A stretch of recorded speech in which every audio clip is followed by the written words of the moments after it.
Bonjour tout le monde, alors nous voici au plus près du village olympique pour aujourd'hui. Sans billets on ne peut pas aller plus loin. Donc derrière moi le stade olympique, la piscine et l'orbite. Alors l'orbite c'est l'espèce de petite tour que vous voyez derrière moi. En fait pour 15 pounds on peut monter pendant une demi-heure et avoir une vue aérienne du site olympique. Alors au hasard de notre chemin on a rencontré donc la mascotte des JO. Je sais pas ce que vous en pensez. Moi je suis pas fan, elle est un peu bizarre avec son œil. Ah, la dame aime bien. Bon voilà, donnez-nous votre avis. Alors pour ceux qui sont comme nous pour le moment qui n'ont pas de ticket, il y a une autre solution et si tu aimes bien la bière, petit stand Heineken avec un petit écran derrière. Donc voilà, autre solution pour partager les jeux à l'anglaise. Bon alors voilà la mascotte, on va demander l'avis aux gens. Hello, what do you think about the mascot? You like it? Yeah, I like it. I think it's very good. It's very attractive. Yeah. All the children love it. Love it. Yeah. If yeah. the children love it, everybody loves it. Everybody loves it. Yeah. Ok, thank you.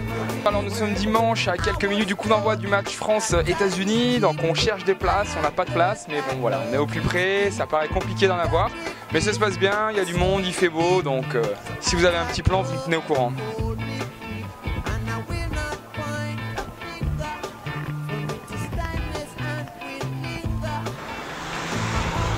Nous voici donc devant l'entrée publique du Club France. Pour ceux qui s'intéressent de venir, donc c'est ouvert à partir de 9h du matin jusqu'à 19h pour 5 pounds. Donc il y a à boire, à manger, il y a un bar avec un écran géant où sont retransmis tout ce que nous font nos amis les Français. Nous voici donc devant la Casa do Brasil où se déroulera donc les prochains Jeux en 2016 à Rio. Très bien accueillis dans ces Jeux puisqu'ils sont à la Somerset House, l'un des plus beaux bâtiments de Londres, juste au bord de la Tamise. Et donc nous vous donnons rendez-vous donc dans 1466 jours. Et depuis là, d'ici là, révisez votre danse parce que ça va être chaud là-bas.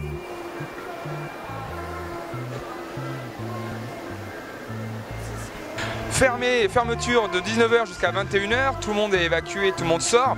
Et à partir de 21h jusqu'à 3h du mat, 40 pounds, ça se transforme apparemment un peu en boîte de nuit, il y a beaucoup de musique, il y a des DJ qui viennent. Et à partir de minuit, ce n'est plus que 20 pounds pour la fin de soirée.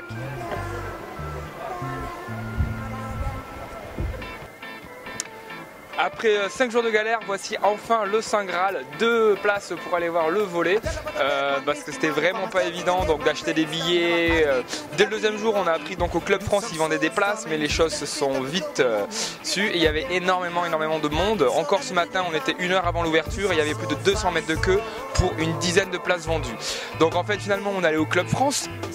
Très sympathique, pas mal d'animation. Pendant qu'on était, il y avait une démonstration de Sébastien Flûte au tir à l'arc. Et en fait, dans la queue, en parlant avec des gens, ou plutôt en entendant parler des gens, les naïcs a entendu parler de gens qui voulaient vendre des places de volley. Et donc nous voilà donc au Earl Court, c'est ça, où se déroule le volley. Donc à tout à l'heure et on a enfin des places pour les JO. Et donc nous allons assister à du volley féminin avec en premier Serbie-Turquie, suivi de Grande-Bretagne-Italie, ça devrait faire du bruit.